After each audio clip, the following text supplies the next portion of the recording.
18 de setembro de 2023. Nesta segunda-feira, nós vivemos e celebramos a 24ª semana do Tempo Comum. Em nome do Pai, do Filho e do Espírito Santo. Amém. Meus queridos filhos e filhas, muito bom dia. Uma vez mais vos saúdo com a paz de Jesus. Quero acolher a todos os que me acompanham ao vivo, os que rezam comigo a reflexão desta palavra do dia de hoje, ao longo do seu dia. Todos sejam bem acolhidos.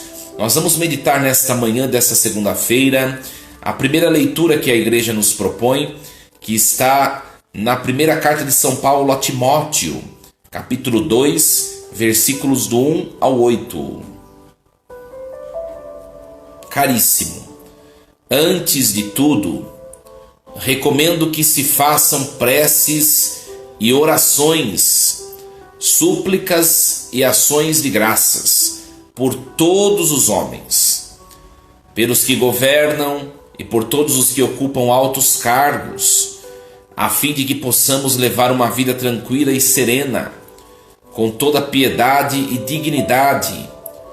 Isto é bom e agradável a Deus, nosso Senhor. Ele quer que todos os homens sejam salvos e cheguem ao conhecimento da verdade. Pois há um só Deus e um só mediador entre Deus e os homens, o homem Cristo Jesus, que se entregou em resgate por todos. Este é o testemunho dado no tempo estabelecido por Deus. E para esse testemunho eu fui designado pregador e apóstolo. E falo a verdade, não minto. Mestre das nações pagãs, na fé e na verdade. Quero, portanto, que em todo lugar os homens façam a oração, erguendo mãos santas, sem ira e sem discussões. Palavra do Senhor. Graças a Deus.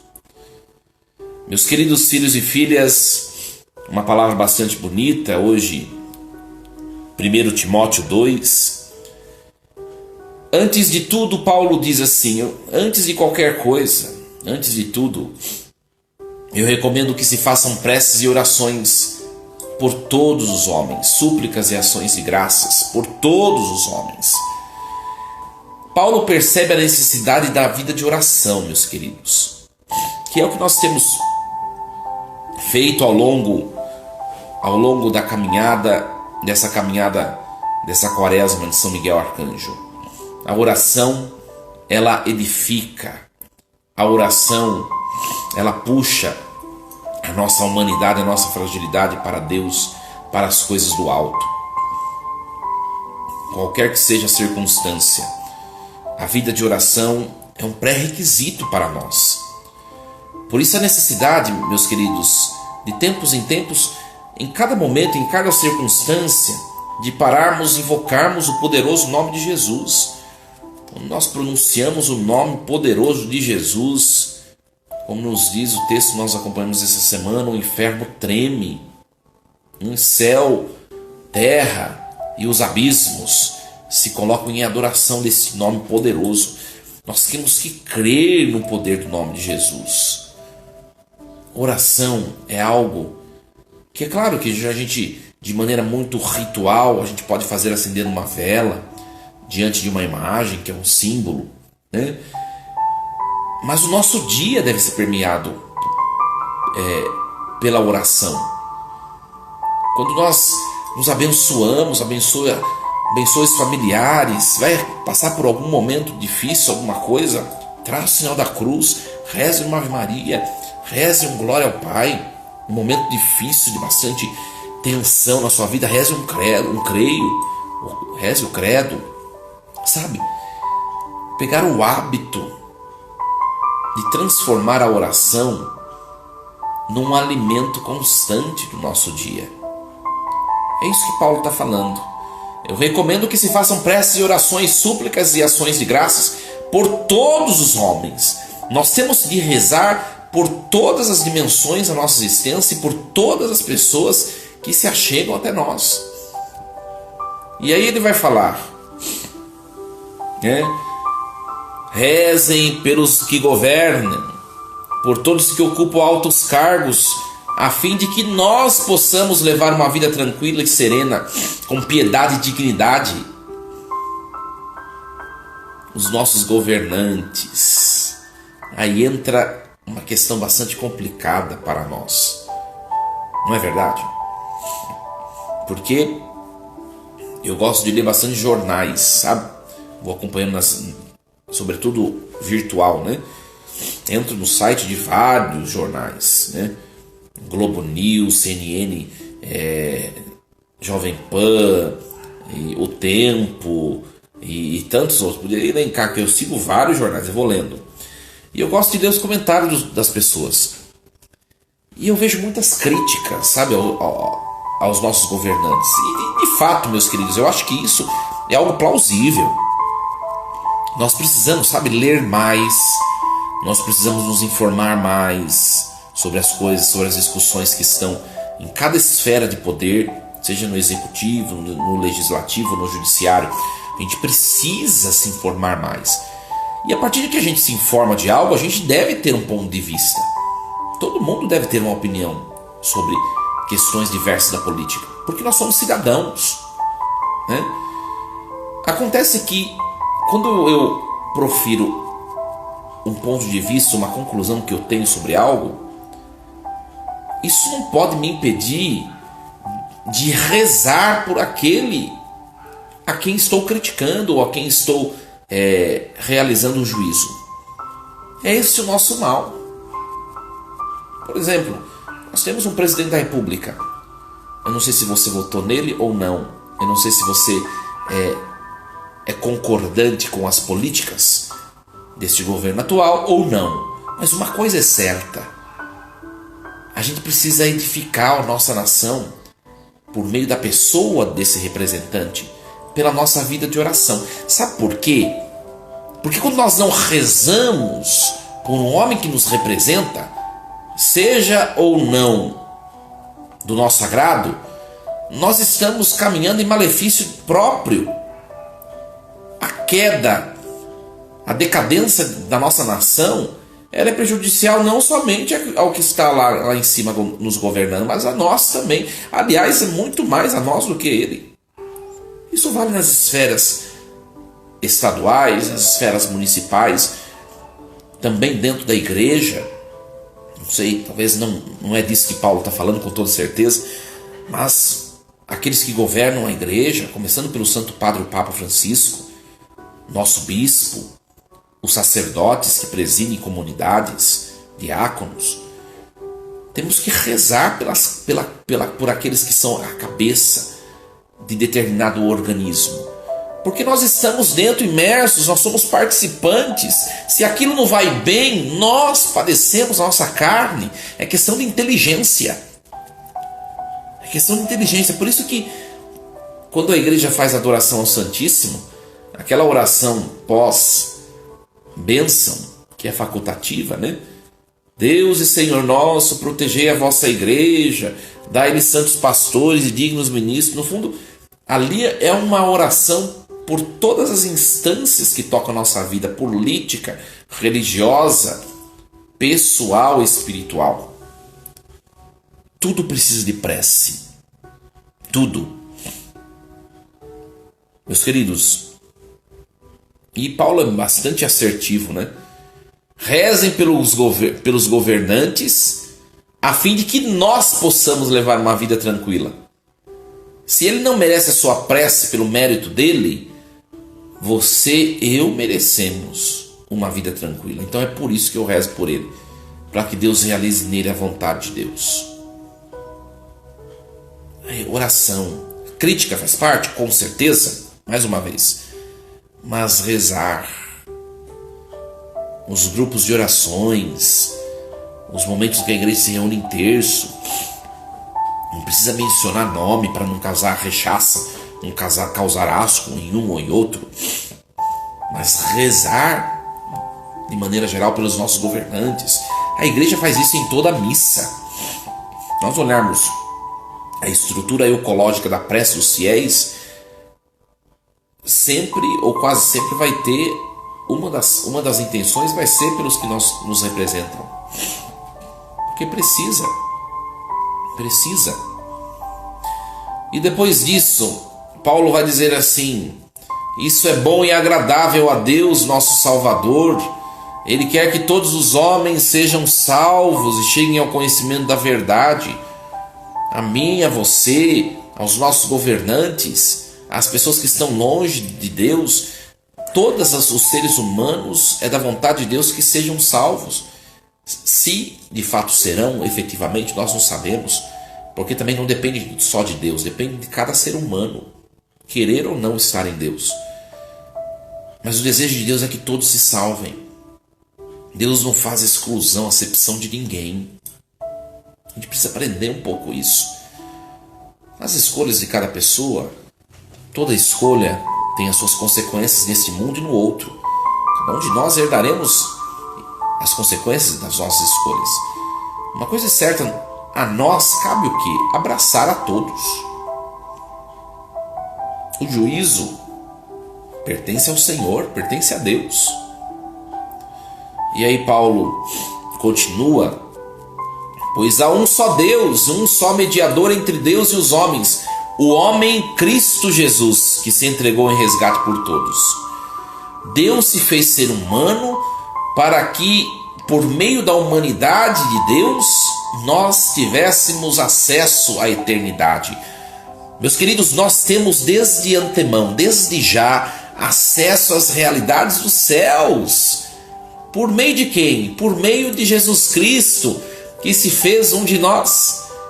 Foi pelo fato dele se fazer um de nós que nós podemos agora nos fazer um deles. Nós podemos nos fazer deuses. Com Deus, em Deus e por Deus. Olha que bonita realidade. Nós podemos tocar o céu pela mediação de Jesus Cristo. Os nossos irmãos protestantes pegam esse texto de 1 Timóteo, capítulo 2, né?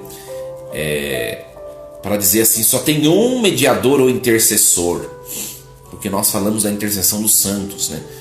Mas a intercessão dos santos é uma outra coisa, né? É que precisam estudar a doutrina católica, né, para falar.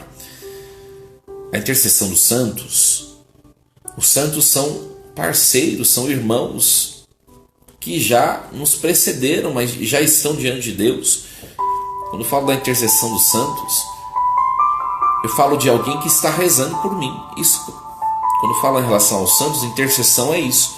Ele está orando por mim aonde ele estiver, diante de Deus nos céus. Então os santos da igreja, como também os anjos, para a igreja tem duas finalidades. Primeiro, a oração dos santos por nós, e depois o exemplo.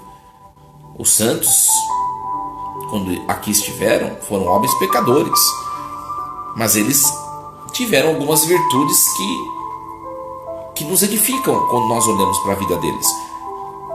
É as coisas boas da vida deles que nós pegamos para nós. A oração dos santos e o exemplo. Só isso. Agora, de fato, o acesso ao céu é somente pelo único mediador, Jesus Cristo. Aí é um outro tipo de intercessão. Por isso que tudo que nós fazemos, nós temos de fazer em nome de Jesus Cristo. É o único acesso ao Pai, ao céu, à transcendência. Pode ver, todas as orações litúrgicas têm a sua doxologia, que é a parte final. E sempre a parte final diz assim: por nosso Senhor Jesus Cristo, ou por Cristo Senhor nosso. Ou seja, é só Ele, é só por Ele. A igreja compreende muito bem esse texto bíblico. Quem julga que não compreende de fato a doutrina da igreja é que faz uma má interpretação desse texto. Jesus é o único mediador, o único acesso que nós temos ao Pai. Os santos que rezam por nós, também eles o fazem em nome de Jesus, por permissão de Jesus. Que bonita. A doutrina da igreja é muito bonita. Depois, meus queridos, Paulo, ele vai dizer assim, Este é o testemunho dado no tempo estabelecido por Deus, e para esse testemunho eu fui designado pregador e apóstolo. E falo a verdade, não minto, mestre das nações pagãs na fé e na verdade. Quero, portanto, que em todo lugar os homens façam oração, erguendo mãos santas, sem ira e sem discussões. Então Paulo ele está colocando o seguinte: comunidade de Timóteo, né? Comunidade que circuncida esse irmão Timóteo, ou melhor, Timóteo, né? Eu quero que em todos os lugares os homens façam oração. O padre começou essa reflexão de hoje falando da vida de oração. A vida de oração é algo necessário, minha gente. Cada um tem o seu jeito de falar com Deus, cada um tem o seu jeito de rezar, mas você precisa falar o nome de Jesus durante todo o seu dia. Você precisa mudar a sua linguagem, você precisa lembrar das coisas de Deus, você precisa ao longo do seu dia traçar sobre você o sinal da cruz, você precisa ao longo do seu dia pegar um objeto de devoção que é um mero sinal, mas que te lembra as coisas de Deus, olhar e falar: Senhor, me proteja, Senhor, me abençoe. Você precisa deixar que a oração seja algo constante ao longo dos seus dias. Nós precisamos. Se você não tem hábito disso, coloque propósito nessa quaresma: eu preciso ser mais orante em todo o tempo. Eu às vezes me vejo conversando com Deus sozinho assim, ao tomar banho, ao me vestir, né? Quando estou caminhando sozinho pela casa, começo a conversar com Deus, converso com meu anjo da guarda. São práticas de devoção que nos elevam. A gente precisa disso. A gente precisa disso.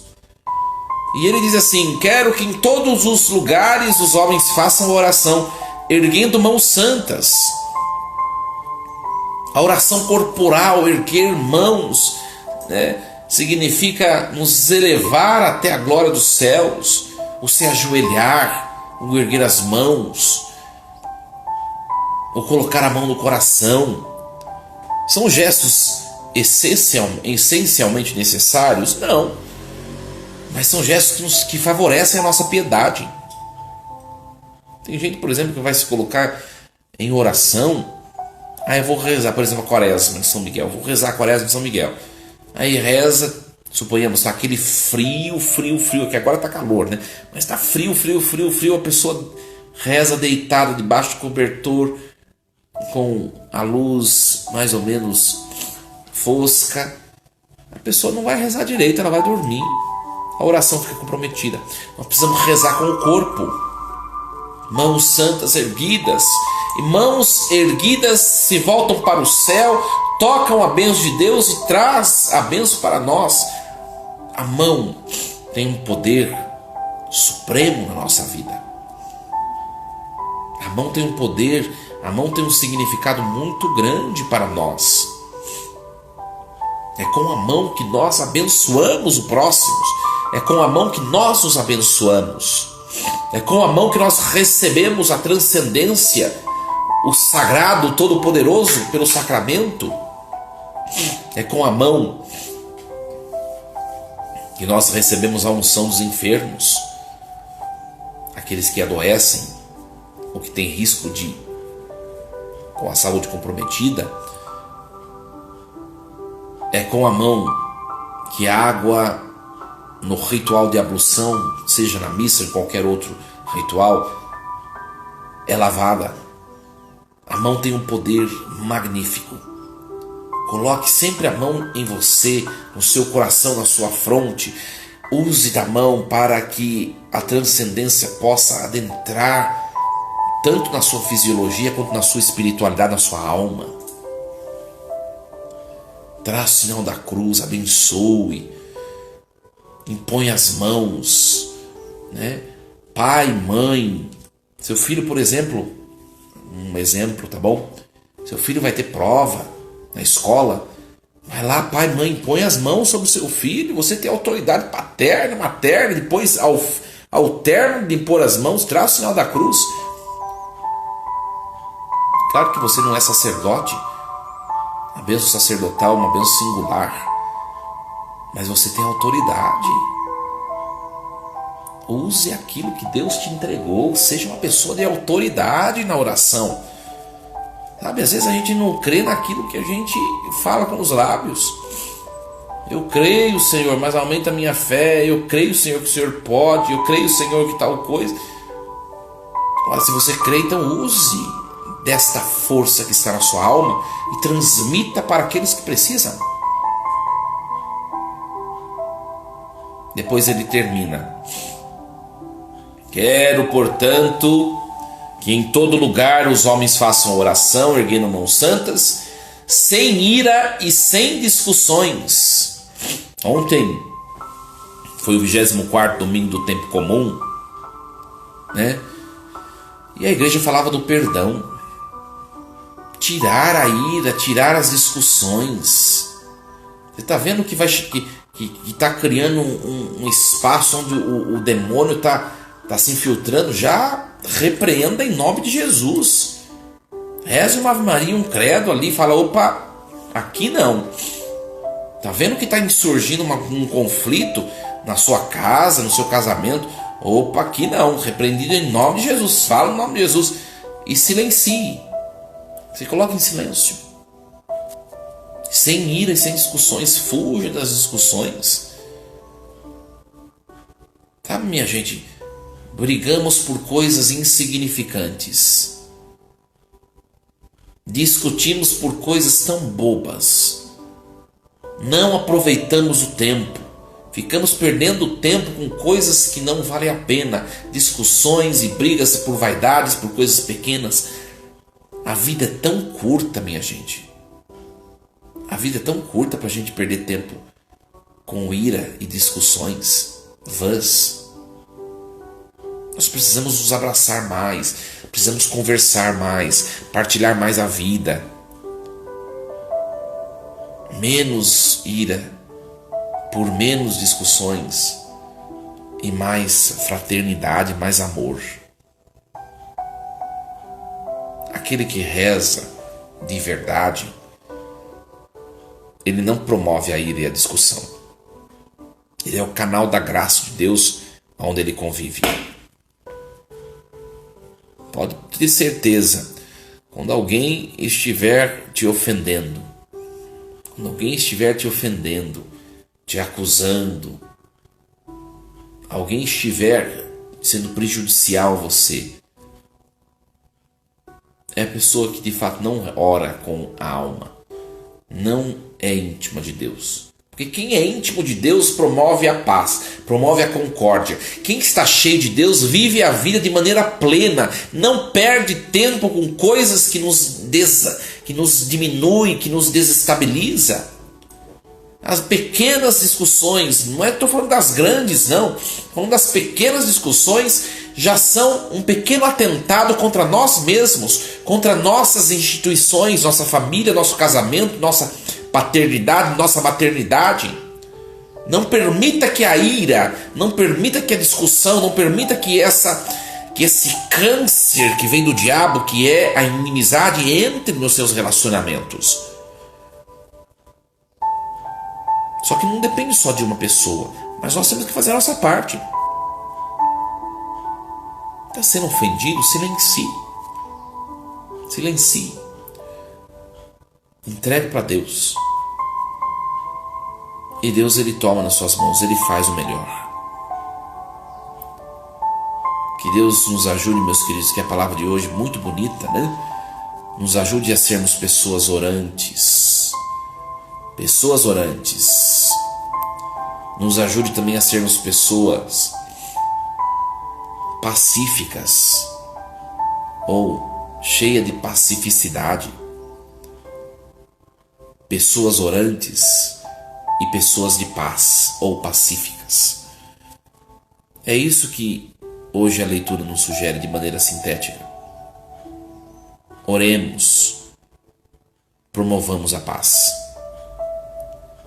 Meus queridos, desejo uma segunda-feira abençoada, que essa semana também que nós iniciamos, semana de trabalho, de luta, de estudos, seja uma semana próspera.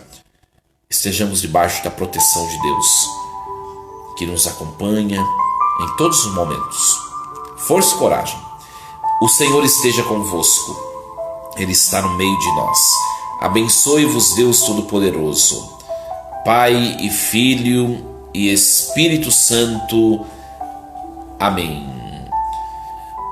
Um beijo no coração, que Deus os proteja e os abençoe, e amanhã nos encontraremos às 6 da manhã. Até amanhã, Deus abençoe.